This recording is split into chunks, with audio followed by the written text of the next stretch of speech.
graduating class of Leadership Edge. Approximately 70 of our managers have now made it through the program. This program typically runs from January to September of a calendar year. The learning session topics include things like strategic leadership, visioning and goal setting, ethics and decision-making, and organizational culture and change. Our own Nasha McCrae, Budget Director John Decker, Deputy Police Chief John Thompson are just a few of the graduates have gone through the program. This program is managed by our Organizational Effectiveness and Development Division, or sometimes we just refer to as OED, and their manager, Irish Good, is with us today, and she's going to start our program. So Irish, I'll turn it over to you.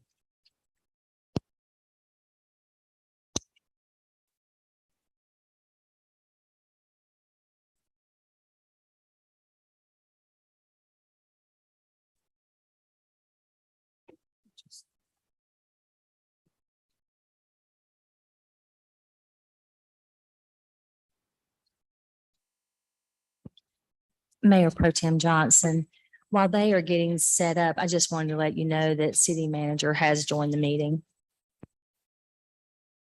Thank you. Good afternoon.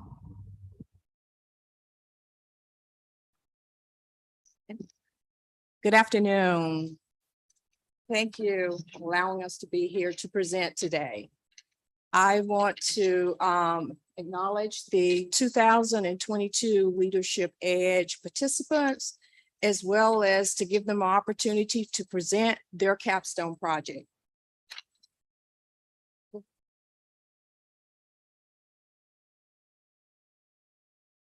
Good afternoon. Our capstone project is called Gso Move.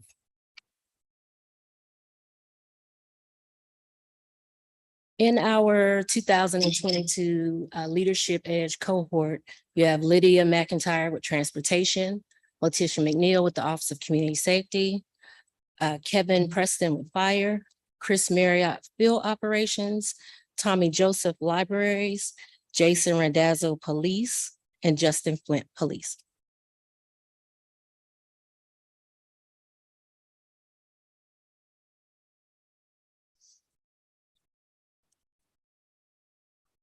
We were asked to come up with a project that would require us to stretch ourselves to beyond the kinds of things that we ordinarily do. And one of the final project that we selected was one that we felt was important to the future of the working staff of the city of Greensboro. The city has been good about improving incentives for new employees. And we wanted to build on that with this proposal. With the incentive that we came up with is one related to housing, which is important to all of us. And because of the tremendous increase in the costs of housing for everybody, we found that, you know, a lot of potential employees are challenged in finding housing when they come here. In addition to that, over 50% of the city of Greensboro employees currently live outside the city limits, and 25% of those live outside of the county as well. So we came up with this project and we gave it the acronym GSO Move. Move for making ownership viable for employees. This is kind of groundbreaking in that not many cities in North Carolina offer this yet. Chapel Hill has had a program with some success, and Charlotte is working on their own. So we're getting in kind of at the ground level on this. There are already some programs in place for those of lower economic situations, and typically there's ability for higher income folks to make the move easily, but there's a big group of city employees that fall in between that have no resource when it comes to helping finance their moves or purchase or rent a home. So the MOVE program would provide the potential for a down payment and some assistance with purchasing a home, as well as with the potential to offset the cost of rentals.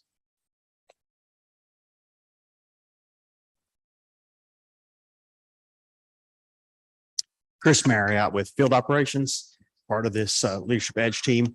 So the GSO Move program in a little bit more detail, or some of what we proposed. And again, this was a very high level preliminary idea, was down payment of assistance of about $15,000 per employee, offered only once during employee's tenure, regardless of any reemployment of that employee, et cetera. Rental assistance in the amount of a security deposit plus 25% of their monthly rent for 12 months, not to exceed $7,500 in total.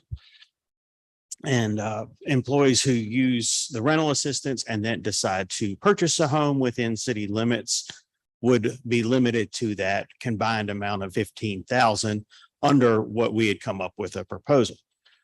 We looked at some funding considerations for this, and we know that there's a Housing Connect program already that the city runs, and employees who are eligible for that program due to income levels and everything would be kind of put through that program first before they would come through this employee incentive program. But there's also the maybe potential bond funding or other budgetary things that could be allotted for this program to provide more for our employees' well-being and to attract new employees to government employment with Greensboro. So some of the opportunities would be that it would allow Greensboro's own employees to reinvest within the community. Someone who lives within the city gets entertainment from within the city, goes out to eat within the city, basically reinvest the city dollars that we put in their paychecks back into our own community and back into the community they serve, taking pride in Greensboro. It would definitely help with recruiting and retaining employees.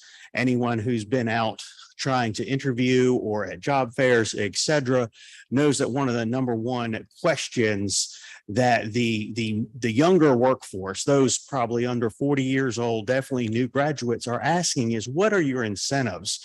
Before they ask what is pay, what is that? What incentives? What are my other benefits do I get? And so this would make us an attractive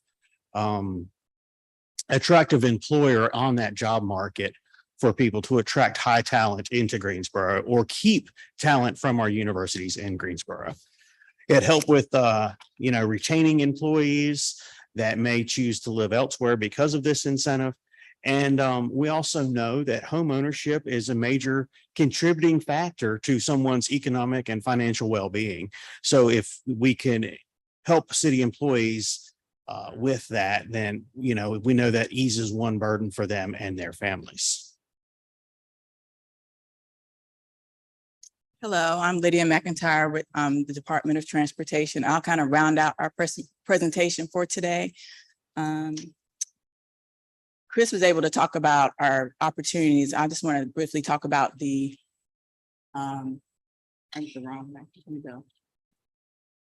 talk about our challenges. We do know the market was very hot. It has cooled a little bit, but that's one of the challenges. We did our research and we met with the town of Chapel Hill. One thing, we all know that inventory was low. So it's still competitive, particularly at certain price points. So that could be a challenge to this program, as well as this is something that funding would need to be identified for. But Chris also, and Tommy also mentioned how we have the housing Gso Connect program. And with that program, you can kind of build upon it. So it's not like we're starting at the ground level where you have to find a whole bunch of additional funding. So that would be something that would need to be identified. And one other thing that kind of we mentioned when we talked with the town of Chapel Hill that they mentioned to us was that also the turnaround time. So if someone comes in, they find a house, they need a payment or a rental, that would also be a part of our program. I don't know if we pointed that out. That not only were we saying that provide assistance for housing, but also provide assistance for rental. But in either of those two instances, you need to have quick turnaround time. So that's something that we would have to look at too, that could be a challenge to this program. Oops, I keep going the wrong way. Here we go. And then this gives you an overview of what the implementation milestones would look like. So with this, we would encourage to do a survey to see how many employees may be interested and would like to do or even identify barriers they currently have. So it would be important to start out with the survey and then also design the program so that you could evaluate what it would look like based on that survey.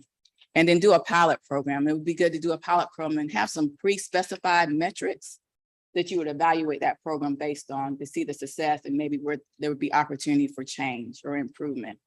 And then you can move from that pilot program if funding has been identified into full implementation. Our goal in doing this presentation was that this would gain some traction. So we're hoping that it just won't sit on a desk, but there'll be some opportunity to evaluate it further. And we actually will see this project capstone actually come to fruition, where we can see employees being able to maybe purchase their first home, whereas they would otherwise not been able to without the city's assistance. We'll take questions right now if you have any. Are there questions? Yes, Tammy? I'm curious. First of all, thank you for this project. It is something that council has been wanting to look at, and I appreciate you all doing the legwork and all the effort behind it. I'm curious in Chapel Hill what they found in terms of the rate of participation, and did it move the needle for them, or what their outcome was and how long their program has been in place. Yes, they did an initial pilot. I can't remember if the pilot was up to a year. I didn't bring the information with me, but they did do an initial pilot and they found it was low participation initially, but this is where they said, we're going to redesign the program. So some of it would have been because you still have to qualify, right? So that's something initially that you really have to, maybe that goes with the counseling or pre-education, because you have to be able to qualify for the loan. So that was some of it, as well as particularly in Chapel Hill. We know their housing market is a little different. So it was more of a challenge finding that right price point because that market's a little higher with their homes. So they found that to be a challenge. So they were actually going to expand it to where you could do so many miles outside the city limits, as opposed to just restricting it to within the town limits. Yvonne, I have a question. Yes. So Lydia, thanks for the work. I like the idea. I really do like it because we need to build more home ownership. So I really like that, especially here in our city, certain areas as well. But you talked about quick turnaround. So if you help with the rental assistance piece, what I read so far is that the amount of rental you help with, you would deduct that from the down payment assistance.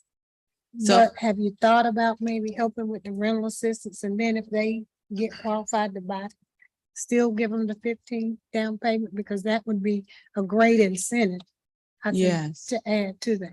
Yeah, and we just gave initially what the program could look like. It would need some additional research.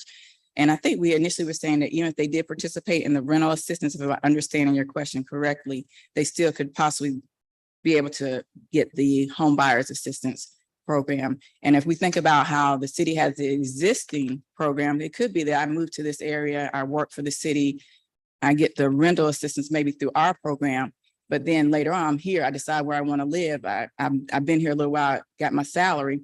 Now I make a purchase, and it could be under the current housing and neighborhood community development program, or it possibly could be under this, depending on their income level and number of persons in their households. Yeah, because I know their program is kind of right now limited to 10,000, but I like the 15,000 piece of it because, Yeah. that would give them the down payment, the closing costs, assistance, and all of that. Yeah, and that's, something that could be further researched depending on the budget or funding availability to see if that's still a good number. Mr. Holston? Yes, and Lydia, thank you and team for pulling this together. This is wonderful. It is something that we've been talking about. It's nice to see it memorialized in a sense. A quick question. I think you indicated that all employees would be eligible. During your discussions, review analysis, did you think of there being any minimum timeframes being with the city, or is it just from day one, you're ready to jump in? There was some discussion about that, and like if you look at your handout, there were some examples from other cities and entities. Some might say your probationary period, which for us is 6 months, but then some may say a year. But a big restriction to our requirement would be that you have to live in that home so long. So, or if you leave the city, you may have to repay it. So it varies by those different examples. But yes, you would have to outline that. So we didn't per se exactly say in our recommendation, this is what it should be, but we gave information that would support research and identifying what would be best for us. To me, I feel like it just kind of boils down to your funding availability. If you want to do it, so you decide if you want to do it as an attraction, is it to attract new employees, or is it to retain, which it could be a combination, but there would have to be some discussion around, is it just, I want to attract, or do I just want to retain, and what do we have available funding to do? Yeah. What were some of your conversations about that retention piece? That is that back end piece. After we funded it, they've come in, they've done whatever probationary period they may have.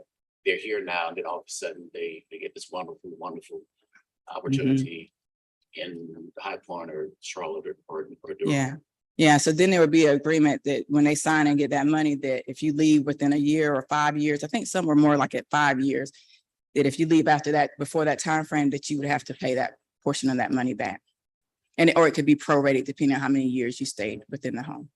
Thank you. Thank you all. for the thoughtful analysis. Dr. Wells has a question. I noticed that some of the other cities had an AMI requirement. Did you all consider that? Yes, I have to give a kudos or a thank you. Oh, come on, Chris. To Housing and Neighborhood Development, because they were very helpful. We did actually start with them, like they helped us like to understand, because this is outside our purview of our regular normal job. So they did help us with that. But Yes, we looked into that, and we didn't want to. We know that there's a program that already exists for certain levels of the AMI, and we wanted this to be an employee benefit for all of the general salary structure, or I think we said all of the non-executive salary structure, so to speak. So executive level would be excluded from it, was our idea. But it would include everyone else, regardless, because we didn't want employees potentially turning down a raise because it wouldn't make them eligible if they made, if they got $1,000 raise. Or we didn't want managers manipulating salaries, offer salaries for this or anything like that. So we just said, hey, if we make it eligible to everyone outside the executive salary structure based on funding, we'll go from there. And one of the things with the funding was, how to get the money in the hands quickly. Because as you know, housing market, rental market goes quickly. And so that may be a partnership with a private firm or something to assist with that. Thank you. Mary Kay? So thank you all, and I'm happy to hear, how helpful neighborhood development was with your questions and guiding this process, which you all took over and came up with this document. I think this is something that is certainly needed in this economic era we are in. I will call it an era. We want to attract employees. We want to keep employees. I can't really see a negative about it at all. So I want to thank you all and everyone involved in this. So I kind of had one small question. So some people though, is it up to 15 or is it a hard fast 15,000? yeah, and that, we had up to 15,000, so it could vary. But again, that's something that we would need to look a little closer at, depending on the cost of the home. So it could vary depending on what they would need for the down payment. And I'm sure a lot of things about the situation of the buyer as well, what Correct. situation they are in Correct. at that time frame. I can't see any negatives about it at all. My only concern would be, I think it would be helpful to try to figure out, and this may be something that can't be figured out at this point in time, how many employees might be eligible for this? That's good. That's really good. We actually were working hard to trying to figure that out. But because when I can't remember who asked about the AMI, but with the AMI, it varies by household and number of persons in the household. Right. So I and Tommy were working on that hard to try to figure that out. But I will say, like they gave me an example from Housing and Neighborhood Community Development. So say you have a 4-person household with their programs and the new program they're going to roll out, it would be for a 4-person bedroom, be up to 87,000. So then that would be, so if we have a city employee that's making 87,000, but they have 4 persons or making more than that, then maybe they would be eligible for our program. So it's just going to Right. vary. You need some detailed analysis to be able to determine how many employees actually be eligible based on their salaries, how many people are in their household, which that could go back to the survey and finding out that kind of information to get a Right. general. Mhm. Right. And two, you are so right. People go, like, for instance, to our website and they're in each of the careers, they're trying to find out immediately what are the perks. Yeah, and the benefits. And it's kind of that instant, I want to know right now before I even consider applying. So, I just want to thank you all for bringing that up as well. Yeah, and it's something in our research, we found that the Generation Z and the millennials, they're very interested in buying homes, but a major barrier is being able to afford the down payment. And we did do that analysis and we found that 46% of our current staff is in that age range up to 40, 41. So we think about that, then, this could be more of a great way to add to our benefits. Great. Thank you. Thank you so much for the wonderful work that you have done and will continue to I have do. just a quick Oh, question. Nancy Hoffman has a, Did you look at what the median cost of a house in Greensboro is at all? We did not do that analysis. We did not look at the median cost for the houses, but that would be good information to support the Yeah, just to implementation. see where 15,000 takes you in terms of down payment on what the median price would be. Okay. That's good. Good point. Mayor Pro Tem, if I may chime in. yes. Yes, again, sorry I couldn't be with you in person at the session today, but I'm glad I'm able to join. When the Leadership Edge cohort shared this with me several weeks ago, I felt it would be appropriate to present this to council. Not only the idea, but the fact that we have staff from different departments working together, the next level of leadership, if I could call it that way. And they've done some amazing work looking at this together and being very innovative, especially as we live in an affordable housing crisis, not just in our city, but nationally. So on behalf of the rest of us, when you think about it, if we say we have 300,000 residents and about 3,300 employees, that's 1 out of every 90 people who live in Greensboro, roughly, work for our city. Even if they live outside of the city, which also means that a number of our employees are struggling with this particular issue today. And how can we as a city continue to support? So on behalf of the rest of us, I just want to thank Lydia, Letitia, Kevin, Chris, Tommy, Jason, and Justin for presenting this to you today. And we definitely will be hearing more about this in the future. Thank you. Thank you, Mr. Manager. And Mayor Pro Tem, can I just make one comment? You speaking. Can I make one comment? This is great. I'm really happy that you've done this and presented it to us. The other advantage, I think, if you live in the city that you work in, you understand that city and its neighborhoods and its infrastructure so much better. I'm not saying that that some of that can't be learned, but that came up in an issue in a conversation that I've just had this week, where someone in one of our departments really just didn't understand one of our neighborhoods that's a historic neighborhood and what the real value of homes in that neighborhood are as compared. So, I think there's a huge advantage to if more of our city staff and employees are able to live in the city of Greensboro. I agree. Are we public safety presentation next? Madam Pro Tem, hi, everybody. I just wanted to let everyone know, I believe everyone needs to speak directly into the mic. Since we're on Zoom, we're having difficulties hearing. So as the facilitator today, I just wanted to remind everyone, if you could speak directly into your mics, that would be fabulous. Thank you. Thank you. We're ready. Good afternoon. Hi, Chief. Thank you for this opportunity to come and talk about some staffing. We'll get to how this came about shortly. But just to roll right into it, as you know, our allocated strength is 691 sworn personnel. Was going to be 699. We gave 8 of those positions back during the budget talks as we were not going to fill them, and that was the right thing to do. 114 are non-sworn. That leaves us a total of 805 employees. Currently, we have 108 sworn vacancies. We can play the numbers and say that, well, it should really be 81 if we count those that are in field training, which is 12, and the 15 that are in the academy not fully trained. Again, we have 14 non-sworn vacancies, so it's really 122. And I will say the numbers, I say we can talk about those, but the people in the field fill the 122 or the 108 sworn vacancies. If we also add 23 that are on light duty, you can add another 23 that aren't felt in the field. So we really fill 131 vacancies. A general reminder, a patrol squad is just under 100 people.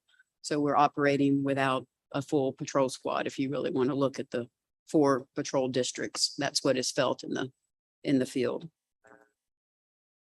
The additional staff we do have, I mentioned the 12 in field training, 15 in the academy, that's 27 positions. If we do not attract lateral officers, you are guaranteed 27 law enforcement officers through June of next year.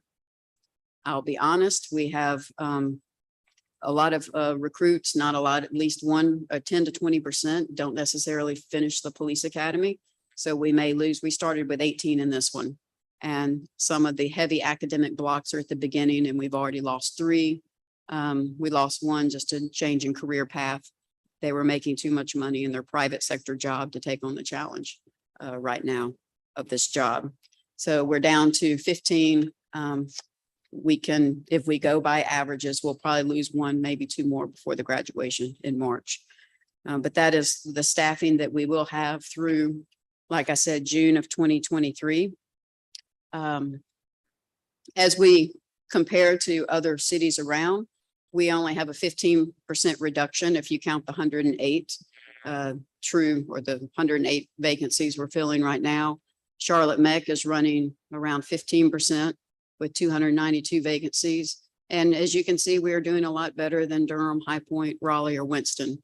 If we go by their figures, they're having up to as high as 37% and around 23%.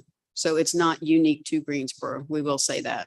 And we do have a lot that is attracting either officers to stay or attracting lateral officers here. This conversation came about, I shared with the city manager of publication that PERF, the Police Executive Research Forum, did in 2019. I say 2019 to say we already saw this crisis coming. Fewer people were already applying. There was a nationwide 27 to 36% decrease in applications to law enforcement as a whole. More officers were already leaving the profession for either other agencies or just a desire to get out of law enforcement. And then there's a growing number of officers eligible for retirement. My class, the 71st that came in 95, some positions in that class were part of a COPS grant, a federal grant. We're coming up on retirement. You will see, at least from my class, 10 known retirements within this coming year. So we're coming up on retirement. It's something that started in the 90s, and nationwide, like I said, they're filling a lot of those retirements coming about. So this is something that we already knew was coming for the profession. You add into it the murder of George Floyd and some of the feelings nationwide about law enforcement, and that's made our numbers stagger even more. Nationwide, again, we've mentioned the 36 reduction in agencies of 500 members or more from that April 2019, when that publication came out, to 2021. Luckily, we only saw an 18% reduction here, but then it fell dramatically from our September 29th class to our September 21st with a 56 reduction in applications. And I believe Fire Department of Public Safety also saw the same reductions in people even applying for public safety roles. I'm happy to say we're back on an increase. We're back 11% from last time to this time. I'm encouraged because if you can find anything out of the tragedy of the murder of George Floyd, you see some people locally wanting to step up and serve in law enforcement. We currently have seated the highest minority academy, women minority, with an 80% women minority academy seated right now. So we're encouraged to see a lot of social justice change and bringing a different face to law enforcement in a lot of the changes that are happening. Supplemental staffing measures. On average, we're using our vacancy numbers for 20 to 22 backfill assignments to be utilized to fill the gaps.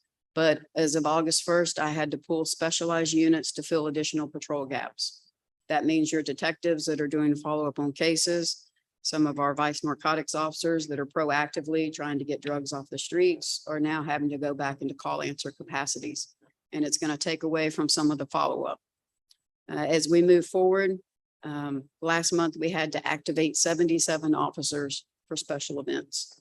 These are the permitted city events, the 5Ks, the marathons, parades, anything that has been permitted, we have an obligation to fill those assignments.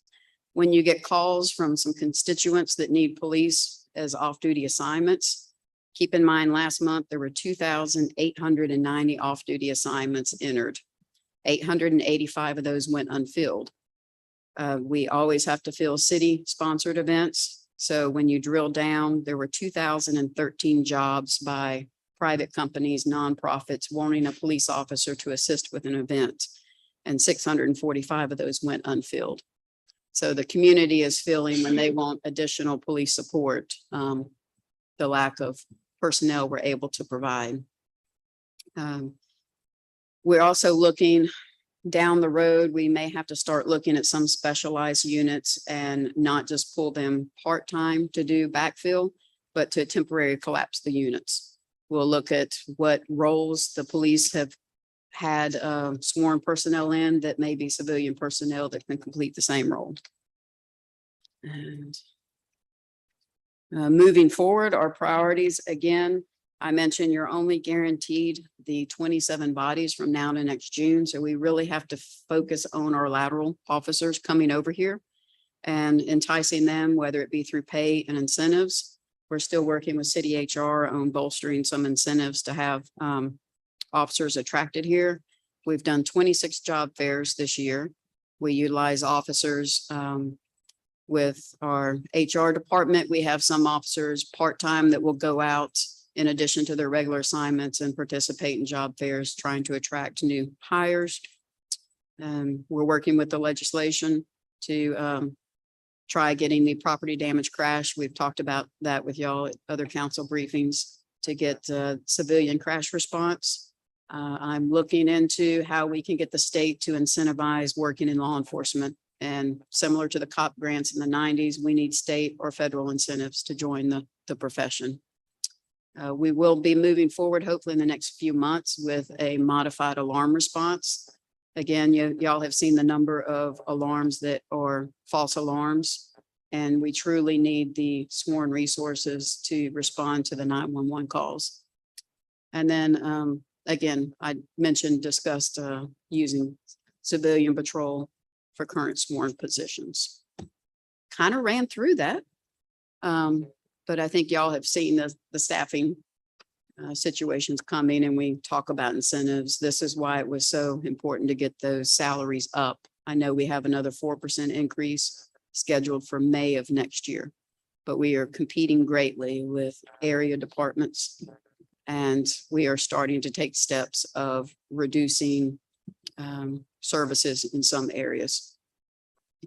Questions, Councilwoman Thurm? Just to clarify, did you say that between now and next July, when these 27 come on board, that during that time, we also have anticipated 10 retirements? Anticipated retirements. I have 6 more retirements of sworn personnel just this month. Okay. And I would have to, you don't know when people plan to retire. You can talk eligibility, but I can think of at least another 8 retirements before that time, but I'm sure there's more. And then we had ALE personnel looking at a background last week. So we're still getting plucked from other agencies. That doesn't count the resignations. So the reality is that those 27 people will not help us gain any ground at all. You will not break even by June. That's what I was trying to Yes. figure out. Thank you. You're welcome. Any other questions? So I had a question too. I'm It's sure gonna Mary, take, Mary Kay, let me ask my question before you go into your deep dive. But, I don't have a deep dive, but go ahead. well, you can go ahead. I heard you say women, minority, you've seen an increase. Is that in the current class or In the- just overall? Overall, the last class also, but in this current class, it is 80% women minority. Of the 15 in the academy, we're at 80% women minority. What would you estimate the average age to be? And what are you seeing right now?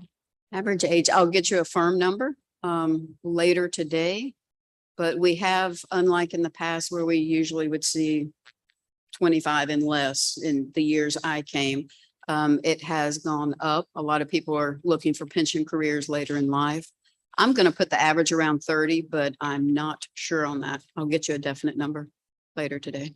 No, I was just curious because you say you've done a lot of job fairs and so I know with the younger generation since George Floyd and the issues around the defunding of police and police issues, didn't know exactly what age was really increasing more. We have seen a lot higher numbers. It was actually a bit odd. I was instructing in the academy 2 years ago and someone was 6 months older than me. They were 50 joining the academy. And there's a lot of people coming into it that had always wanted to do it, never really saw the opportunity and they're entering. It's not unusual to have someone over 40 in our academy. So we don't have like an age limit. No, ma'am. I mean, As so long as you are qualified and capable of doing the job, we will. we could take somebody like 65, We'll take your application now. huh? Now, as long as they can meet the Really? standards. Mhm. Council, are you done? Councilwoman Boozer? Yeah, the other question was, and then I'm done. The civilian patrols you're talking about, and I know we tried to put something through last year and it didn't go through. I Where is wouldn't it? call a civilian patrol because they're not looking proactively. They would be in response to either assist traffic if a broken down vehicle, or they would also respond to property damage only accidents.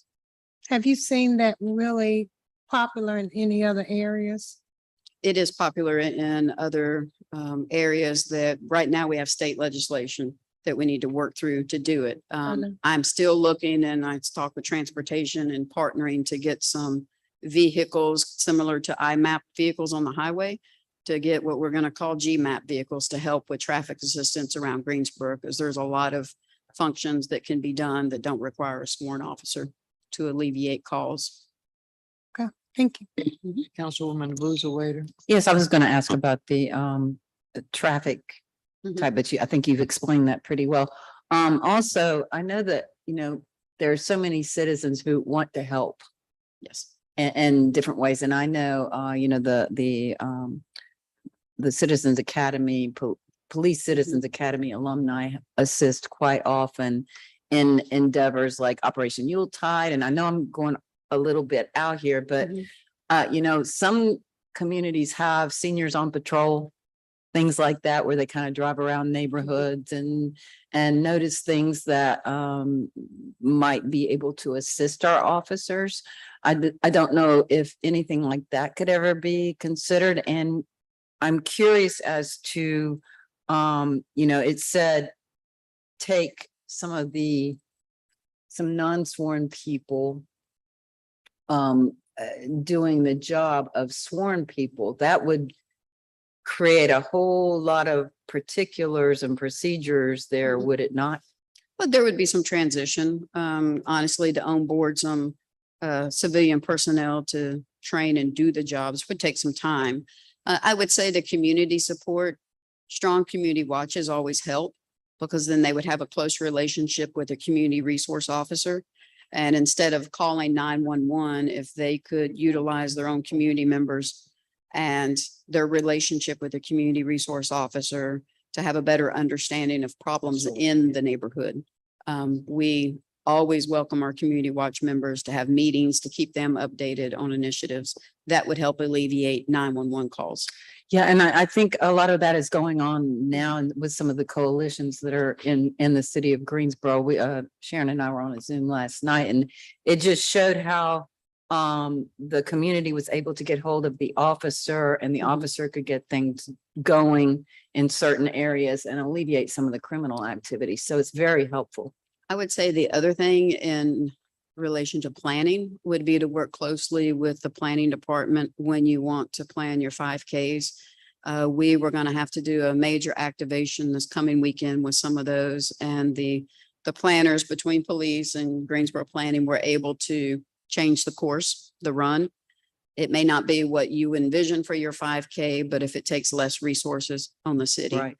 and all, just to have good communication between the departments to help each other. Great. Thank you. Just a couple more things. And thank you for the presentation, sharing all the data and recognizing that it's not just a Greensboro thing, but it's impacting other cities in the state and also around the nation. And also recognizing that we've made some inroads on salary and benefits. Just a general question, has your team started to develop another wish list, 1, 2, 3 of things that internally you can do or that we can do as council to further try to mitigate or stem the tide in the attrition that we're seeing? We are working closely with city HR on still those incentives. We hope to roll out the certification incentive for an annual payout if you've earned your intermediate and advanced certification. The nice thing about that is the courses are free when you're in law enforcement. It's open to everyone. So that will be an incentive that I don't think many departments are utilizing. But we are still trying to pull together the wish list, to your point, beyond the salaries. We're anxiously awaiting May to catch up in some areas on salaries. But we are trying to be creative. We are utilizing a shift swap where it's going to save the city 22 hours of manpower. It's where if I'm working a patrol shift, I can trade my shift. The fire department has been doing it for many years, and someone can fill in for me. I don't lose my annual leave, and the city doesn't lose 12 hours. They actually gain back the hours because the shift will still be worked. So we're getting creative in those areas and utilizing programs that were already out there that have maybe never been utilized with police. Thank you. And just one more question. Recently, GPD released Zen City Blockwise. Yes. Have you seen any ancillary impacts positive for the police force, law enforcement? We're slowly getting some feedback from it. I think we'll get a good 30-day report in the coming weeks, and we will definitely share that. We're excited about utilizing that to really dive down into the areas we need to look at. Thank you. Ms. Durham?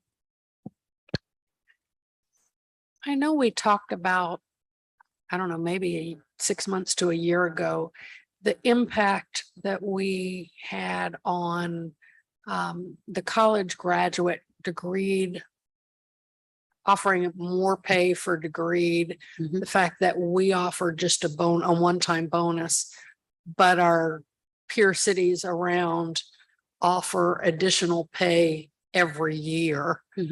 So over the course of a 20-year career, it's a huge incentive for people not to come to Greensboro if they have a college degree and want to be an officer. Do you have any feel for whether or not that would help the situation? How far out are we? What's the impact of the decision that the city made? And I don't even know when the city made that decision, but how is that impacting the situation? It is a question we have to answer whenever we get a call. What do I get for my degree? And it is on average a 5% for an associate's, 10% for a bachelor's that most applicants are seeing from other agencies. Some have gone to the an annual payout for their degree. We get questioned about it. I would have to see if we're really keeping an accurate count of how much that has turned people away. I don't think I'll have to ask our resource management if we're keeping numbers on, well, I'm not going to apply with you because I want more for my degree. for the city management team, I'd like to see some information on our peer cities in the community and what they're doing with that, because I understand whether it be the police department or any other department, it feels like we're losing top people because we're not honoring degrees. And I understand Jemiah mentioned in the meeting quite some time ago that he didn't want that to be a disparity issue. But at the same time, I think we have to look at it in terms of, are we getting the best employees we could be? Or are we disincentivizing some people from coming to Greensboro and going to our peer cities? So I think we need to take another look at that and see how we can cope with that. We can provide that. We can also provide even further context, and we'll allow council to see a view of the demographics of our employees with degrees within those public safety agencies. So basically, I've asked both the police chief and the fire chief to break down the folks within their agencies with degrees by demographics, so you can see the percentages of those after you get that information. So we'll get that to you soon. Thank you. Thank you. Mayor Pro Tem Johnson, I just want to let you know that Mayor Vaughn has joined the meeting. By Zoom or, okay, Yes, ma'am. all right. Hey, everyone. Hi, What item are we on right now? we're on public safety presentation, and the chief has just done the workforce challenges and retention. Interim police chief has just talked about that and some other things. Thank you. Next is Office of Community Safety. Mayor and members of council, I sent you all an email last week introducing Letitia McNeil as the who's going to manage our Office of Community Safety. She'll be presenting today, but some of you are familiar with Letitia. She's been with the city for several years now, managing our GC Jack. So Letitia, you have the floor.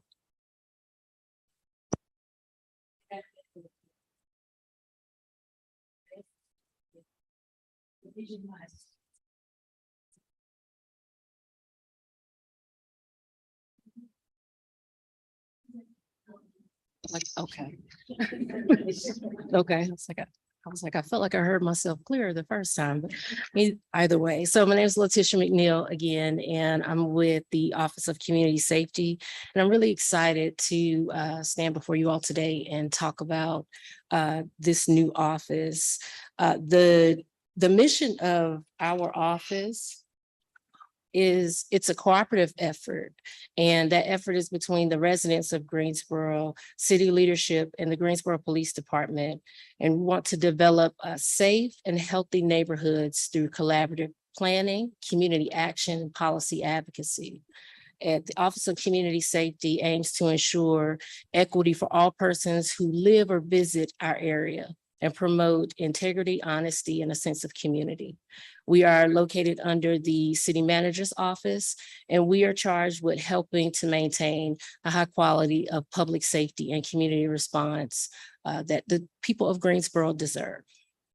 Our vision is the Office of Community Safety is committed to creating a community-centered and safe Greensboro for all. The objectives for our office are, one, to create a hub for innovative alternative responses to calls for service, to be housed and managed outside of the police department. This idea came from a study that was conducted with RTI a number of years ago, where we looked at alternative responses to calls for service. And through that study, we, along with several other cities within the state of North Carolina, talked about how we could best find ways to assist our law enforcement officers with different types of calls. And the things that we saw was there were mental health issues, mental health calls, there were the alarms. So all of the things that we wanted to be able to find a place where those specific programs could be housed, but don't have to be under the police department. We wanted to allow community-centered approaches to intervention and prevention services. We wanted to allow transparency and accountability for both our police and our community. We wanted to give our community and police a bridge to work collaboratively under city leadership towards addressing issues that affect all of Greensboro. We felt that it was important that we as a community understand that public safety is a community safety issue. It's a community responsibility, and it's a community issue, and it's important that we address it in that manner. And we wanted to meet the needs of our growing community. We want to do that through analysis of data and as well as public sentiment from the community and other stakeholders. So this is just a brief overview of where we are now. We are hovering between phase 1 and 2. The first phase was we did bring the behavioral health response team into the Office of Community Safety, and we are actively looking to find an administrator for the GCJAC, or Greensboro Criminal Justice Advisory Commission and Police Community Review Board. The next phase is going to be program implementation. We are looking at collaborating with the police department to develop our law enforcement assisted diversion program, as well as our violence prevention coordinator. After those things are developed, we'll then be really talking with the community, bringing in internal and external stakeholders to tell the story of violence in our city. I think we really need to understand how we get to the point where we have acts of violence. It's not just something that just happens in that moment, but it is something that builds up. So I think we as a community have a responsibility and something to bring to the table to address those issues. And we want to develop a plan. We want to work not only with the city departments, police, and other public safety entities, but we also want to work with our community, our faith community, our educational community. Greensboro has a great wealth of resources that we can tap into to really look at how we develop a plan that is specialized for our city to address our issues. And we want to implement those. We want to implement that plan. We want to implement those strategies that we have in place. We want to expand the things that we know we're doing well and the things that are working. We want to look at opioid response teams. We want to look at increasing our violence interruption programs. We want to look at creating hospital-based intervention programs as well. And that's my presentation. If you have any questions. No questions, but welcome. Thank you. Did I see in that there were a total of 3 new positions that you had in your Foursquare plan? So what it is we have our violence prevention coordinator, and then we also have our LEADS program, but that funding is coming from the opioid settlement dollars. So that those positions are coming from that. Thank you. Sure. Now, well, did you say GC Oh, I'm sorry. Did you say GC Jack is going to still be under you as well? You're going to still Correct. Continue to facilitate that as well. So like you will be able to help with things like the next time we have like a police chief search, that would kind of fall up under you to kind of pull the community in to be a part of that process, to be actively involved. So to kind of help get us more knowledgeable about what is actually happening within the body of policing. Correct. Yeah. And to bring community voice to some of the issues that we see, even in the previous presentation where we talked about what was going on in our peer cities in terms of policing and retention and things of that nature. The GCJAC has already talked about wanting to look at things like that. So them having that platform to be able to look at a situation and then bring their recommendations, and they can be supported through this office.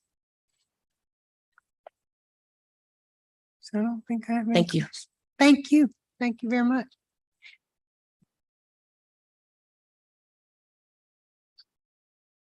Do we, Chief, are you gonna do the update on the search? Who's doing the update? I'll do it. Thank you, Mr. Tay. Yes. So the police chief search began several months ago.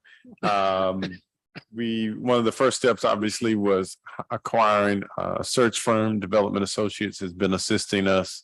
And I've said this in the community, sometimes you all know what the process is, but a lot of times the community members think as soon as Chief James retired, then we hired someone the next week, but it's much more detailed.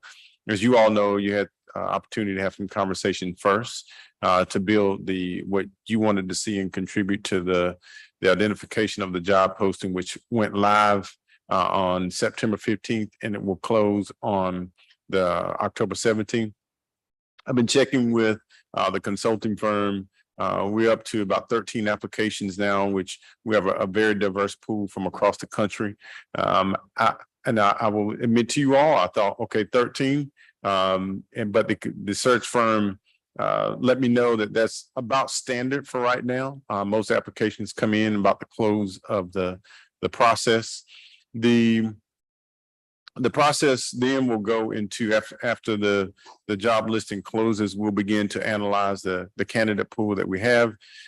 Next week, the city manager and myself will meet with Development Associates to discuss the candidates and begin to evaluate them and assess them.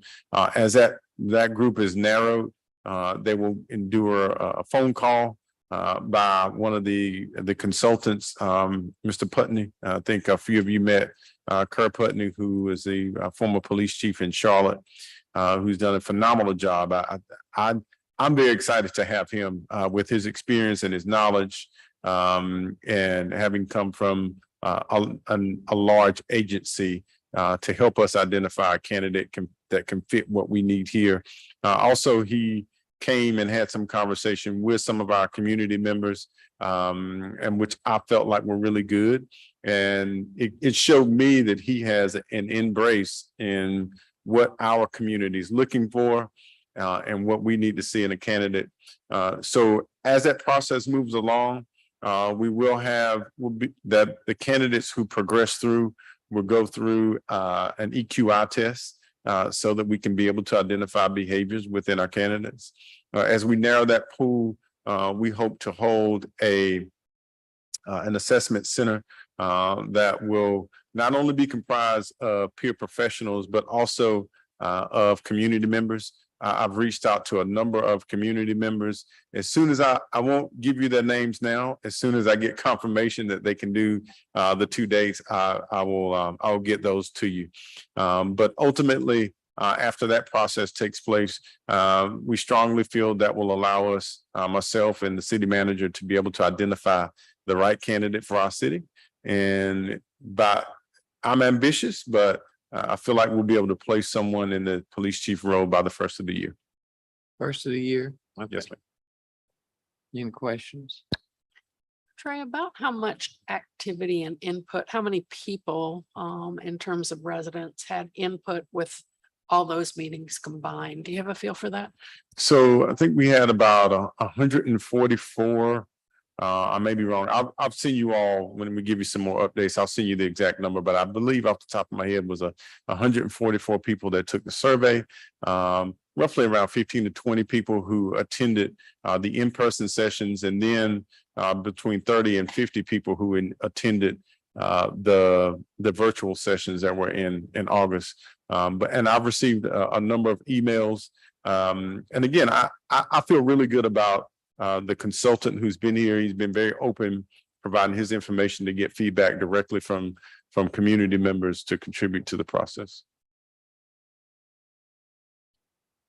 We have on schedule to break now, but it's up to you. We could go to legislative updates and then break. Okay, we were gonna go to the legislative updates. Intergovernment Relations Manager Latoya. Good afternoon. While she's getting ready, I'll just say a few words as we go through this presentation here. And thank you, Mayor Pro Tem. So this is what I've asked Mrs. Cesar Crawford to do today, is to give an overview, more like a snapshot of our legislative process. So over the last several weeks, she's met with each one of you to kind of gain a sense of where we are with legislative priorities and your thoughts about your what you've seen over the last several years and how we can set ourselves up for future successes.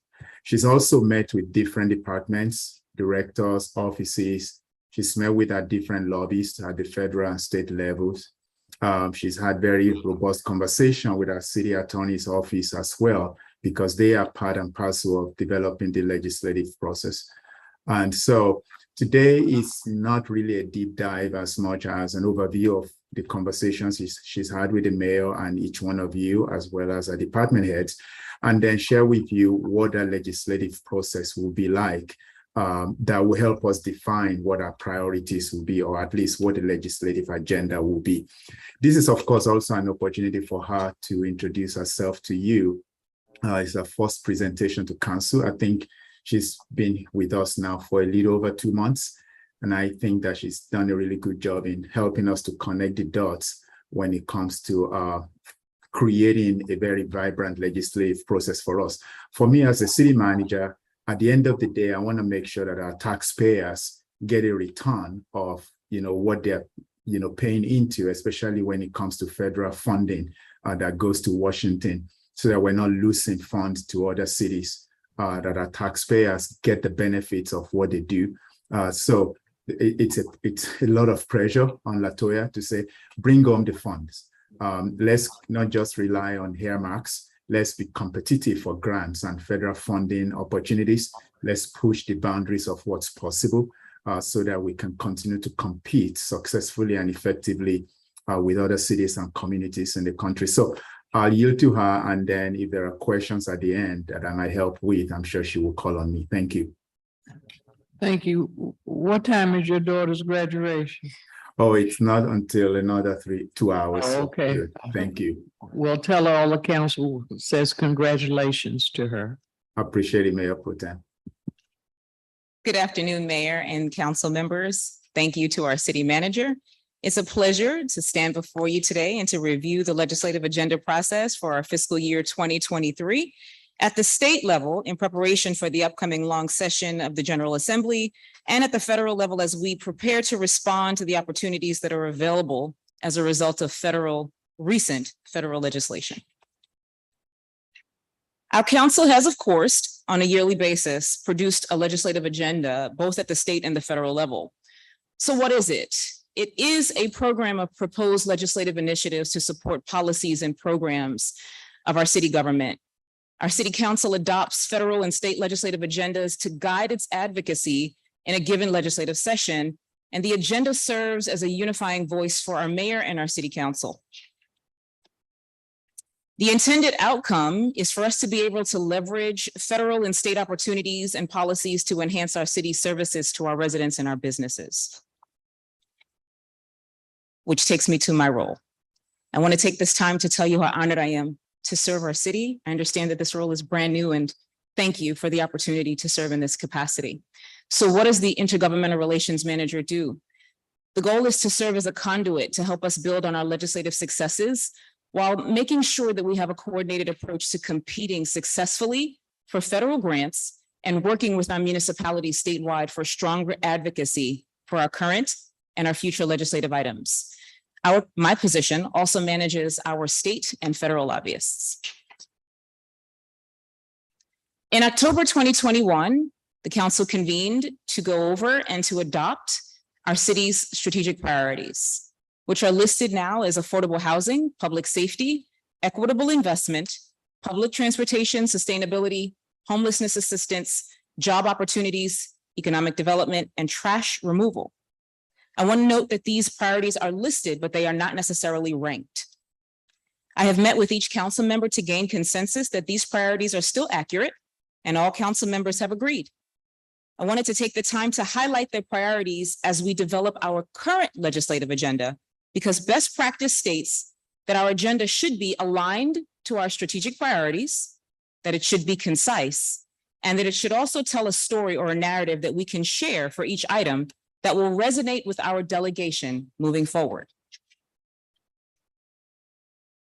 At a federal level, our federal lobbyist is Pillsbury Winthrop Shaw Pittman.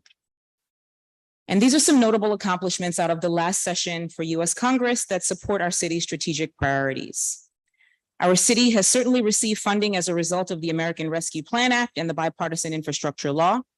And we are excited about a myriad of opportunities to the tune of billions of dollars that will be available to states and municipalities as a result of the Inflation Reduction Act, the CHIPS and Science Act, and the Safer Communities Acts. I have already begun meeting and discussing with specific departments, housing and neighborhood development, transportation, and sustainability, to discuss projects that are in alignment with the criteria for the federal funding that will become available, and in many cases will last through 2026. Our federal agenda focus for last year was on a proposal of 6 community-funded projects that are listed here. To date, we are most confident around the funding proposed for the Elm Eugene Street Improvement Project, and we anticipate that that funding will be allocated once the fiscal year 23 appropriations process is complete and an omnibus bill is passed. On September 30th, the House and then the Senate passed a bill to keep government agencies funded and operating through December 16th. And so, of course, we are hoping to hear about the passing of this particular appropriation, hopefully by that time. At a state level, in August of 2022, the council received an email from our city attorney with an end of session report from our state lobbyist with the highlights from the last session, both the long session in 2021 and the short session in 2022. And those highlights are listed on this slide. If I'm moving too fast, slow me down. You're doing fine. Thank you so much.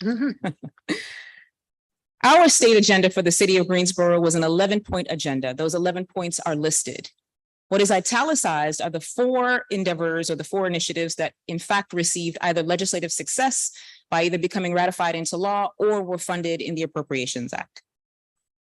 It should be noted that while the Small Business Enterprise Civilian Traffic Investigators Bill was presented together at one point during the session, the Small Business Enterprise portion has successfully passed, and the Civilian Traffic Investigators Bill is presented separately as House Bill 303 at this time. It is my understanding that it is currently still in the Senate Rules Committee and it is under review. We will have an opportunity to reconvene and determine whether or not we represent that as a part of our state legislative agenda for 2023. So what does the legislative agenda process entail? Well, I've taken the time to meet with each of our council members to talk historically about what that process has looked like at both the federal and the state level. I've had an opportunity to meet with many of our department heads who have historically either competed for federal grants or have contributed legislative items to the state agenda.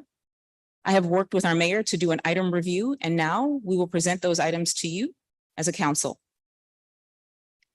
Hopefully, at the end of this process, but not today, we will have a state and a federal legislative agenda that is indicative of what we know to be our city's top priorities. And that agenda is aligned and it tells a story that we can tell to our delegation and receive the championship that we need for legislative success. What are the opportunities at a federal level? The Inflation Reduction Act, the CHIPS and Science Act. I've already met with our transportation and our chief sustainability officer to discuss many of the opportunities that are going to come out of these 2 acts. I've also asked our federal lobbyists to put together a comprehensive analysis of all of the opportunities that would come out of these 2 acts. And I look forward to continuing to work with housing and neighborhood development, transportation, and sustainability to flesh out opportunities for applying for those grants. The last bullets that you see, the Safe Streets and Roads for All Community Development Block Grant, the funding programs for EV charging, enabling middle mile broadband infrastructure program, and digital equity competitive grant programs, Those have all been presented in the year 2022. The application process has closed. I do know for a fact that we have, from a transportation perspective, applied at the federal level for the Safe Streets and Roads for All grant. And we are waiting, of course, to hear back as to whether or not we will win funding for that particular grant. We will have an opening and an opportunity to apply for those other grants that are listed next year, should we decide to move forward. At a state level, what are some of the trending issues that continue to rise as we have the conversation and as other cities are putting together their own state agendas? In participating in several legislative policy listening sessions conducted by the North Carolina League of Municipalities, these are the trending policies topics that are being lifted up as priorities by our cities and state and towns across our state. Affordable housing, public safety, recruitment and retention, housing attainability with a focus on homelessness assistance, aging infrastructure, transportation, stormwater and wastewater. I share these topics because as we continue to craft our legislative agendas, I would like for us to continue to ask the three questions. What can be championed for at the state level by our advocacy groups?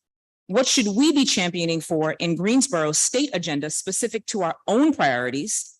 And how can we ensure that our agenda is aligned, concise, and structured in a way that leads to the greatest chances of legislative success? At this time, you have in front of you two lists. List one is a list of pending items from last year's state legislative agenda that have either been presented as bills or are currently, they have been presented as bills and they are either under current review in the Senate Rules Committee or have been ratified and passed as law, which is the last item that you see on the pending list. Which is Senate Bill, I think 303, if I'm not mistaken, criminal justice reform. List number two is the proposed agenda items for upcoming long session. And please note that that list with the proposed items is in draft form. It's subject, of course, to the modification based on the review by the council. And if there are additions or modifications, please note that they can be emailed directly to me. It is my understanding that we will fully unpack and discuss the upcoming agenda, which is the second list that you should have there for both state and federal in a future two-day session. Thank you. I'm open to questions. Yeah. In light of the chief's comments earlier today, I'm thinking we should consider adding to both our federal and state agenda and incentives for those entering. She mentioned law enforcement. I'm not sure whether we need to consider law enforcement, fire and EMS, all public safety officers. But I think I would like for council to consider adding that to our agendas, because I think certainly if there was state or federal support for that, that could benefit not only us, but the entire state. So I'd like us to talk about that. Absolutely. Chief Biffle and I have had extensive conversations already around those types of opportunities. So yes, I look forward to unpacking that. Any other discussion? I have one other question. You have one? I noticed the first thing that she said that she talked to us, and I was impressed to find out a lot of things we had asked for never did come through. So this gives me hope that having someone as a liaison, that we will have more successes for the things that we want for the city. And I want to give kudos to Councilwoman Hightower, because to see your name here twice, that you kind of instigated and started to initiate it. Good. Anybody? Sharon I think Sharon had a question first. Yeah, so, well, I see you've got the repair bill on here again. It's coming back up. So. Which bill? I'm so sorry. It's the Councilwoman. repair bill. I think. Yes. Yeah. House Bill 367. Right, 367, which didn't go through, Yes. but it's coming back up Yes. in the long session. Yes. And so I would really like for us to keep it on our legislative agenda, only because the league is also pursuing it Yes. as well. And so I think sometimes some of our goals need to match the league. because if they're advocating as well. Yeah. Yes, we have two, a lobbyist, obviously, Sure. but some of them they're there as well. And I know now Mayor Pro Tem is there. I used to be there Yes. as well. And we are also coming up on our advocacy goals at the league. And so housing is going to be one of those as Yes. well. So Mayor Pro Tem, I know you love housing. So that's going to be one of the goals we're going to bring before you I'm glad. as NC BMO also, but and which can be two separate bills. Affordable housing piece. Yes. But I want to work with you on making sure Absolutely. we craft that and get that on our legislative agenda, working with our officials. Absolutely. Councilwoman, I just wanted to make light, it's of course already a bill and it's already, of course, sitting Right. at the Senate Rules Committee. Right. That's the only reason it's on the pending, because really we have to think about now moving it forward, right? And so, yes, we can Yeah. definitely have that discussion. Yeah, but in talking to Rose, because me and Rose Bond, we talk periodically Yes. from the league. Yes. So it actually kind of got stalled. Okay. And so it's coming back. Yes. So, but I'm saying for us here locally Yes, to put it on our legislative Right. agenda. that you would like it to be on the Right. 23. Because that air repair bill, an air, HEIR repair bill will be something, I think very beneficial when we're talking around tax foreclosure and properties that are sitting, particularly in underserved communities, and District 1 and 2 suffer the greatest with vacant housing. That really comes down to an heir not Absolutely. being responsible. But if we have a way to get that Absolutely. property quickly, under this bill, the law allows us to do that. Yes, I think will if it's benefit successfully passed, absolutely. our neighborhoods substantially. Yes, I'm in So agreement. we need to ensure, I definitely want to see, put that on Yes, the, ma'am. I've got a couple more, Okay. but we'll be talking about Okay. that. Thank you. I'm Mayor Pro calling, Tem. the mayor would like to speak. Madam Mayor? Hey, can you hear me? Yeah, Okay, Latoya and I had some conversations regarding the items like the one Sharon just spoke about, the civilian traffic enforcement. There was a third one that they had both made it through crossover. So in an effort to keep our legislative agenda concise, and not overwhelming the delegation, we were going to kind of do the new business and the old business. I know that we're going to continue to advocate very strongly on the ones that are halfway there to get them over that finish line. There was also a lot of conversation, and I think this is where organizations like BMO and the League of Municipalities and the Metro Mayors that are more of statewide issues than Greensboro specific.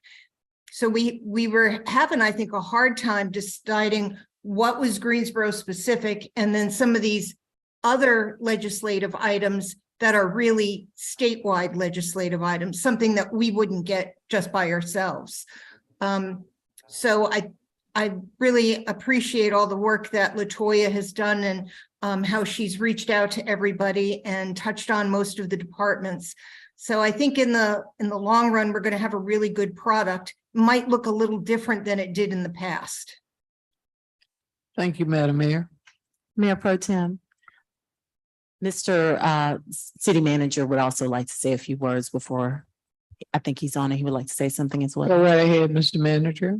Yes, I just wanted to, I think the mayor actually said what I was going to say, but I will add to it that the list that Mrs. Cesar Crawford is discussing with you is not available to the public for the very reason that it's very lengthy, depending, and also the ones that are going to be managed properly.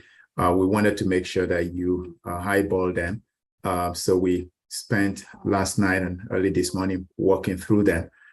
So that's why you have them in front of you, but we'll make sure that we provide this to the public who may be hearing you, but they do not have access to that information. We'll provide that after this meeting is over. I just wanted to clarify that because they're two separate lists and they're lengthy. And we want to make sure that you get to eyeball them first before we share them with the public, but we'll make sure that that happens as soon as we're done today. Thank you, Mr. Thank you. Okay, are we ready for the deputy city manager? Well, I have one other quick question. Oh, I didn't for see your Latoya. hands. You better raise it high. Okay, go ahead. I gotta hold them shirt. Oh, shit.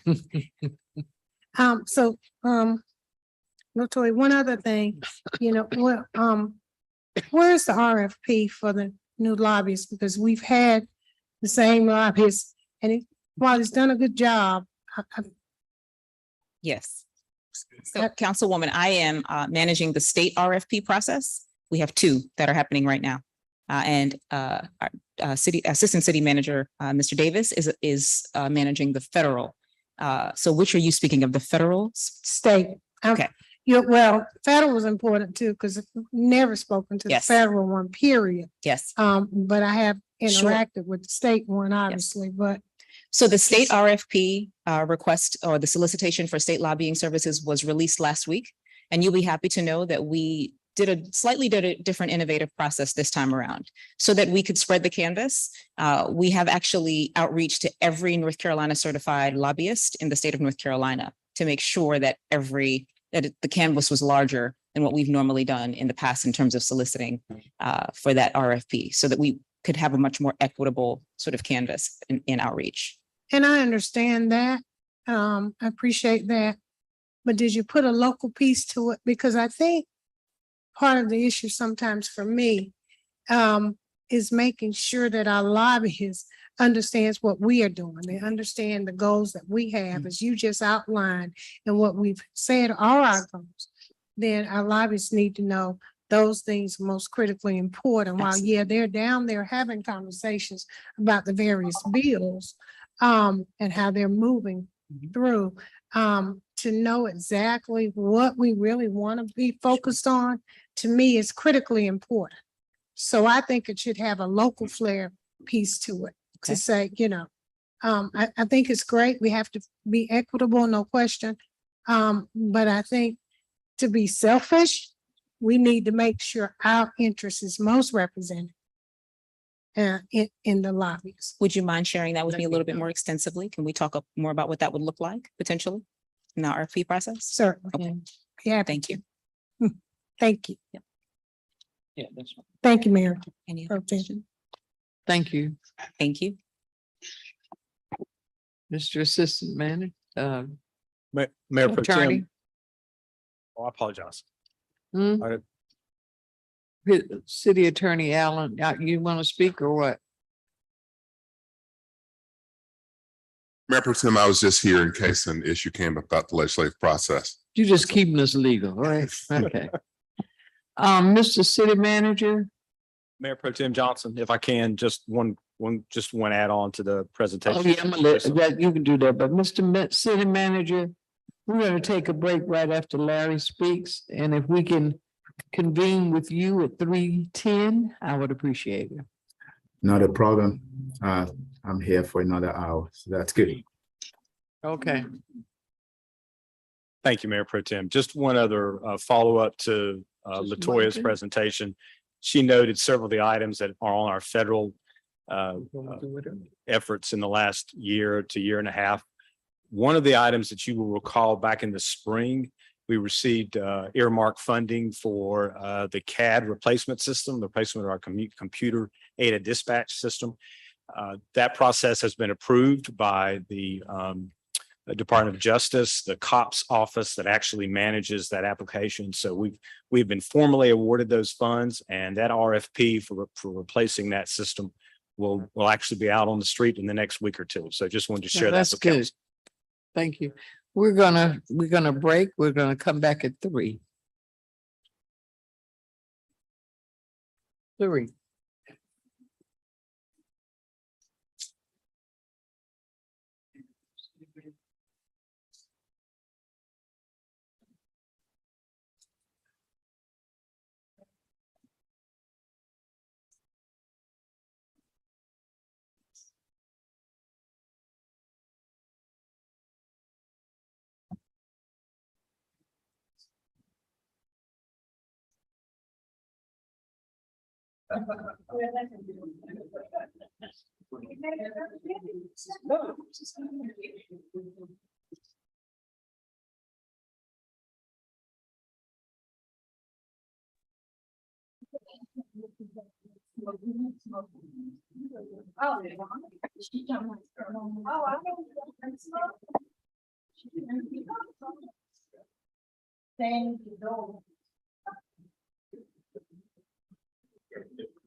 I texted them, they came in to adjust the air. I saw him come in, it's the cow, while we were doing that.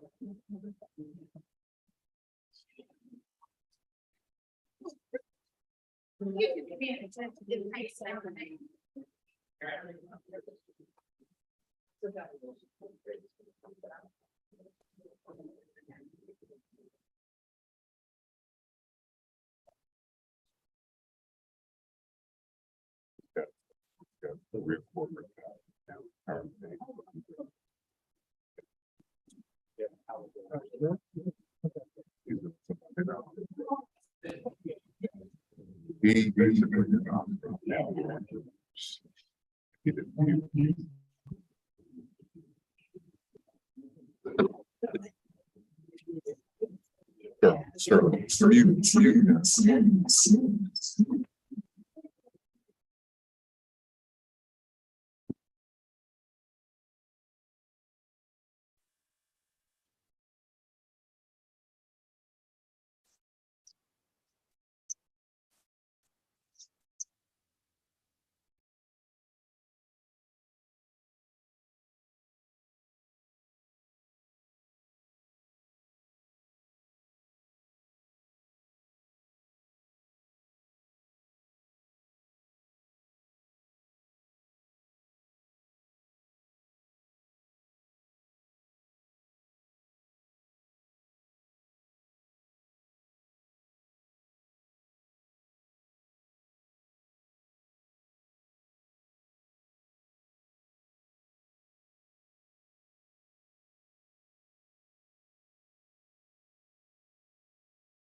Bad baby, bad baby. Yes. ma'am. That's where I do my cheerleaders laugh.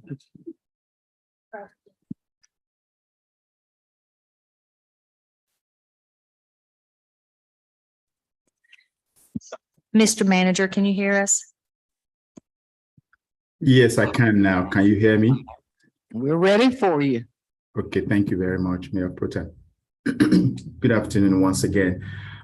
This is our last presentation for a reason, because I wanted to share something with you that I believe ties a lot of things together. Not just about what the conversations we've had today, but also for the future. I call it a strategic framework. If I can have the PowerPoint up and someone can advance that for me, that would be appreciated. And that is developing a 5-year strategy framework for us that will connect the multiple city plans and priorities that we have as a city, and will begin to make sense of a lot of what we're doing. So over the next few slides, I'll share this with you, and if there are questions, I'll be happy to address them. You've seen this slide already today in terms of your strategic priorities. The last time we stood before you, I believe, in March of this year to take a look at the October 2021 priority that you adopted. We made a few adjustments to this, but you had also asked at that point in time that there should be some metrics and ways to measure and track how we are making progress on each one of these priorities. It's not enough to say we want to provide affordable housing, 11,000 units of affordable housing, for example. How do we know when we get there? What are we doing in 5-year blocks to get us there? What are we doing in 1-year blocks to get us there? It's not enough to say we're going to provide assistance to our homeless neighbors. How do we get there? How do we know when we get there? The number of the statistics or data around public safety. You've had a lot of this morning. The number of jobs that are created. How are they being created in the city? And are we leaning more in one direction of the city than others? How are we tracking when it comes to our public transit success? We have a lot of our transit system today that still have an average of 60 minutes wait time in between services. How do we know when we're improving this? And these are not things that, even if you develop a 20-year plan, you still need to be able to know what your success looks like every year, every 5 years. Hence the reason why I'm proposing a strategy framework that can begin to put numbers to some of these, so we know what success looks like when we get there. Next slide. So this is the why. Why have one? Again, like many cities, not just cities of our size, smaller cities, bigger cities, there are always so many plans. So we're not different. We've got a lot of plans. We have GSO 2040, which is award-winning. We have a housing GSO, which was developed successfully and which really was pretty much set the tone for other cities, frankly speaking, in North Carolina to develop their own housing master plan. We have an upcoming Mobility 2045. You've heard this morning about our legislative agenda. We have an ongoing disparity study, ongoing corridor plans. And of course, every year we develop annual budgets. We have a downtown parking plan. We heard about that about a week ago, similar to our strategic energy plan, and so many other plans that council has adopted that are very good, award-winning plans. But the key issue with each one of these plans is that they are subject matter focused plans. None of them is necessarily a strategy plan that connects the dots for everything. GSO 2040 is a land use plan. Housing GSO is a housing plan. If there's any plan on this list that really connects everything together, it's probably your annual budget. And that's where you make decisions with regards to staffing, with regards to plan implementation. So the goal behind a strategy framework is to help connect the dots between all of these plans, not necessarily developing another plan, but having a framework around all of these plans that we have, so that it can, people outside of our city, or those who are looking to do business in our city, or those who are already doing business with us right now. And it could also even be as part of our legislative agenda in the future, we can hand over a 25-page document and say, here is the strategy framework for the city of Greensboro. This is what measures our success as a city. This is how we know we're tracking. If we know we're not tracking right, we have means to correct it. If we know we're tracking well, we continue to build on those successes. So next slide, I will speak more to what it does for us. Again, like I said, it's not another plan. It's something that provides for us a North Star, a direction as to where are we headed as a city. If we say that another, thousands, another 10,000, 20,000 more people will be added to our city over the next number of years, where will they live? What kind of housing will they live in? What should our growth plan be like? And how does that impact our energy plans? What does that do to our public safety plans? What does that do to our spending plans? So a framework provides a context to your priorities as council. It incorporates community feedback that we've been hearing, whether when I first got here during the community conversations, but I will continue to go on because I will be doing another district by district tour this fall.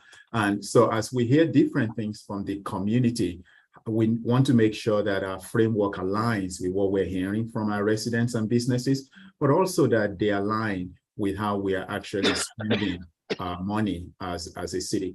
The framework connects our plans and priorities with our mission and our vision as a city. One of the things that we said in our mission and vision is that we want to be a city that provides endless and equitable economic opportunities for everyone. What does that mean? And how do we know when we achieve that vision? One plan cannot do it all. It's going to be multiple plans, but can we have a framework around those plans that really guide staff and council in decision makings, whether economic development decisions or land use development decisions, something that helps us to really know that we are there when we get there. And it will be a living document. Unlike other documents that could be 20 years or into the future, the focus of a framework is to keep it smaller, shorter, and simple. Make it a 5-year effort, because in those 5 years, you're developing your fiscal year budget every year within that period of time. And you can tie that to so many other things that are happening related to infrastructure, related to water services, related to everything that we actually have in multiple plans that we have today. So next slide, I convened a number of our employees who have been involved with Zen City, which Zen City has been working with us now for even before my time, for several months and probably more than a year, on creating a smarter city for us. Some of you get this information regularly, and it's a lot of data in there. Some of this information is already available, but how can we engage Zen City to do this framework for us, making sure that the information that we have in different plans becomes so simple and they can easily be accessed by everyone in the community. It's almost like converting sentences into data and creating an opportunity for people to be able to tell us what's top of mind for them from week to week, from year to year, so that as a city organization, we are actually responding to the things that our community members believe are priorities for them on a week-to-week and day-to-day basis. So Zen City is working with us right now as a city, and I feel that we continue to use them to help us put this framework together. So I was able to convene a number of staff from different departments who have been working with Zen City, but also to take a look at how we can put a framework together over the next few months. Next slide. And they come from different departments, so that is human rights, budget and evaluation, planning and development, communication, information and technology, human resources, the city manager's office, and other departments are not left out of it, but understanding that we don't need a big team to make this happen. We just need a team that will really pull the resources that we already have, pull them together into a 20-some page document that will really not just focus on our priorities, on your strategic priorities as a city, but align them with community sentiments and then create metrics at the end of the day so that we will know exactly when we get there. And as you see on every slide that you've seen this morning, we have those 3 things that we say about us as a city. We're purpose-driven, we're people-centered, and we're data-informed. This strategic framework really brings those 3 things alive. been a North Star for us, making sure that we align community sentiments with council priorities, and it will guide staff. It will help us as we develop budget for your approval in the future. And it will be data informed, so that it's not just something that is subjective necessarily, but also very data driven information. Next slide. So I envision a 6-month process where we pull this team together. They look at all the plans that we have right now, as I've shared them with you. Over the next couple of months, work with Zen City to review these existing city plans for us. Then spend some time reaching out to our members of the community, again, in many ways, to make sure that what we define as our priorities or as our goals as a city, we can test or validate them with our community members. You know, over the last 9 months alone, we've approved about 4,000 units of housing. That means a number of people who never lived in Greensboro are moving into this city. And so as we have people who have lived here for many years, we're also having people who are moving here from other places. New businesses are coming into our city. So as we review existing city plans, we want to validate some of our assumptions with our communities. So over the next few months, and then come back to you again. So you likely will see me early in the year, where I come back to you again and really share with you what we're hearing with regards to council priorities, community imperatives, and then share in a 6-month period with you what a framework will look like. But nothing will be done unless we present it to you for adoption at the end of the day. Again, it's not necessarily a plan. It's a framework that really connects all the different plans that we have together, begin to really put numbers to them and metrics to them over a 5-year focus. How do we know when we're achieving this, and how are we tracking and making sure that data becomes very critical in how we are doing our business as a city? Yes, right now it is, but we need to really dig in and really be able to show when we come in front of you in the future for different programs and projects, that it's not just something somebody is bringing out, but it's something that's based on some information that we're receiving as a result of trending data that we are getting from our consultants Zen City. So that's really what I wanted to share with you today. We'll probably be able to do more conversations around this, the future retreat in the next year, and hopefully spend more time to talk about this. But over the next few months, we'll be reviewing the existing plans that the city may have, develop some metrics and measures, and how are we doing, how are we tracking, how are we making progress, where are we weak, and how can we improve those areas of weaknesses, and how can we strengthen areas where we're successful as a city, so that at the end of the day, whenever we step in front of you, not only are we reflecting council priorities, but we're also reflecting community aspirations and imperatives. I'll stop, and if there are questions or points of discussions, I'll be happy to address those questions. Thank you. Mayor, you have any questions? No, thank you. Tammy Thurman? I really like the idea of leveraging the information that we get from Zen City. And together with that, I do have some concern that the focus on social media, which is where they get so much information and so much of their data, can be very slanted and one-sided from time to time.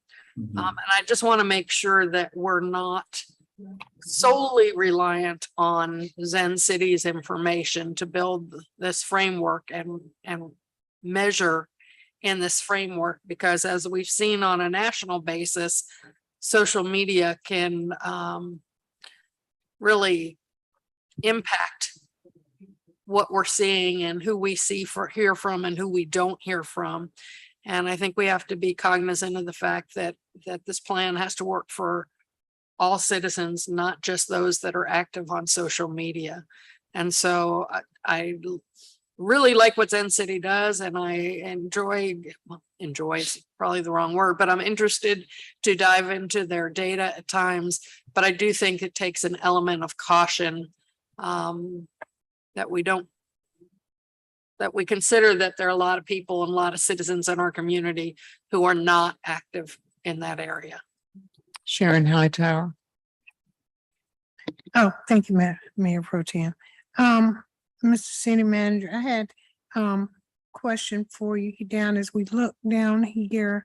And as you review existing city plans, one of the things we do well is city plans that go and sit on a shelf and collect dust. We do that very well. So I'm glad to see that you have that on here, because I think there are some that probably need to be tweaked and some that need to be just tossed out. Because there are people who are waiting for us to do things that have never, ever happened. But as we look at some of those existing plans, I was thinking about the neighborhood plans that have been done for certain communities. And if housing is going to be one of our priorities, I think we really need to tie those two together to make sure that we are doing what neighborhoods also expect and want along those lines of housing.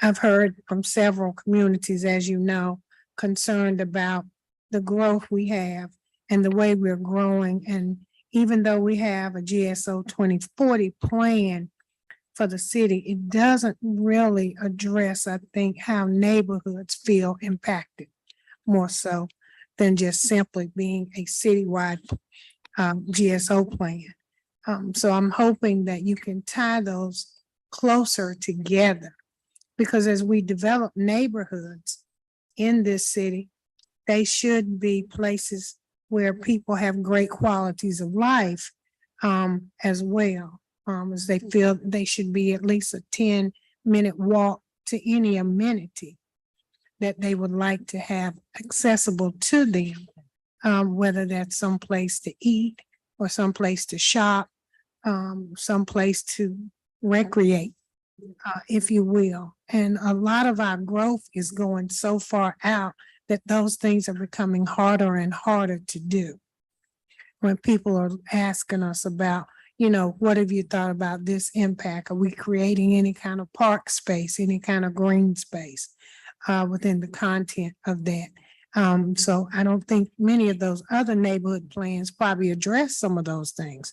So I'm hoping that as we review that and look at what we need to retweak and do, that we consider that as part of our overall strategy and priorities within the contents of that. Thank you. Councilwoman Wazer. Thank you, Madam Mayor Pro Tem. Mr. City Manager, just a curiosity question. I think several on council have mentioned that not everyone uses social media, and that is where Zen City picks up the words and all of those things. Is there any way, for instance, not to create more work for staff, but if staff happen to be at a neighborhood meeting and then the neighborhood meeting is talking about affordable housing or public safety or this or that or the other, then somehow that could be incorporated on our social media to be picked up by Zen City. Do you see where I'm going here? Yes, That even the neighborhoods who may not be on social media, their voice can still be heard, although kind of in a roundabout way.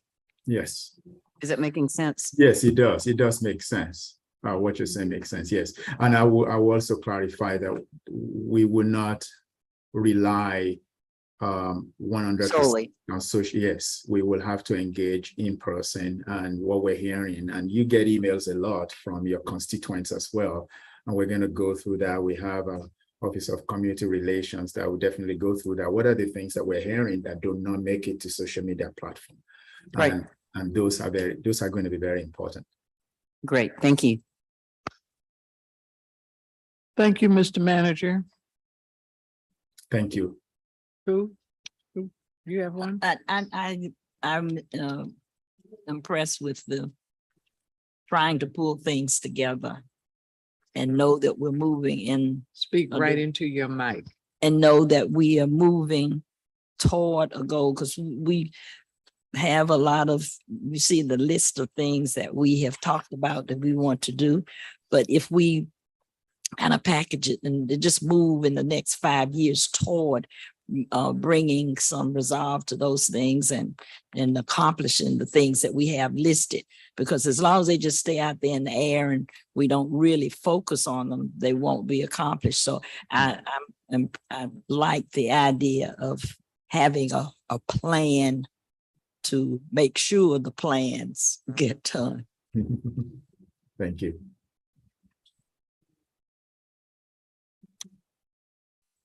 I just wanted to say, I kind of liked this session today. I'm not sure what the difference is in a regular work session, but it seems like we got a whole lot taken care of, or a whole lot of information given to us in fairly short amount of time. So thank you, Mr. City Manager. I can't put my finger on it. but- I agree. Positive Yeah, information. it's good. Yeah, It was yeah, very good. I'm not sure the reason why, but I feel like, I've gathered a lot of information and it's kind of settling in. City manager. Thank you. It's the city manager. I think it's the staff. Thank you. Thank you, Mr. City Manager. Thank you. For your leadership. We're done. Thank you. Bye. Thank I move we adjourn. I second. Goodbye. Goodbye. It's a new one. Is that all right, Mr. Attorney?